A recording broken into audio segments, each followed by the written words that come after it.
Well, there has been a temporary block on the Trump administration's freeze of federal grants and loans. The threat of it certainly has people worried about just how this could all affect our local programs. Our Tiffany Maddox spoke with local leaders on what this pause means, the confusion, and what can be done if the plan goes into effect. Tiffany.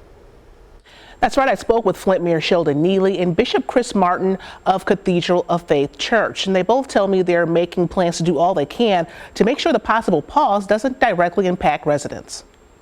The Trump administration's plan to pause federal funding to conduct an across-the-board review is on hold for now, but is still causing a lot of confusion. Flint Mayor Sheldon Neely says the plan has residents wondering about American Rescue Plan dollars. The American Rescue Plan dollars are not in jeopardy.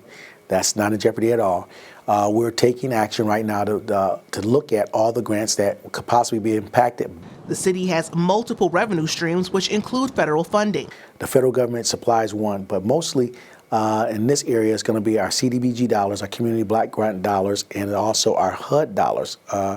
And so we're looking at ways to make sure that we continue to operate with the dollars that we currently have in-house. Some say Trump's plan was vague and didn't spell out which programs were impacted, leaving anyone who receives federal dollars struggling to figure out if their program would lose funding. Cathedral of Faith Church Bishop Chris Martin has concerns about food programs for students in Flint, like at his church's Head Start program.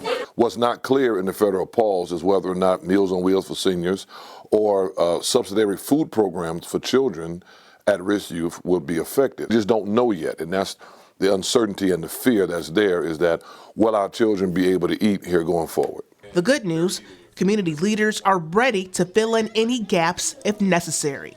Residents, I want you to know that we're here and we're ready to continue to provide a high level of service for you. And as a pastor, I'm not going to sit by and not let our kids have anything to eat. And I have other leaders who are like-minded with me who will join with me for a team effort to make sure that our kids eat.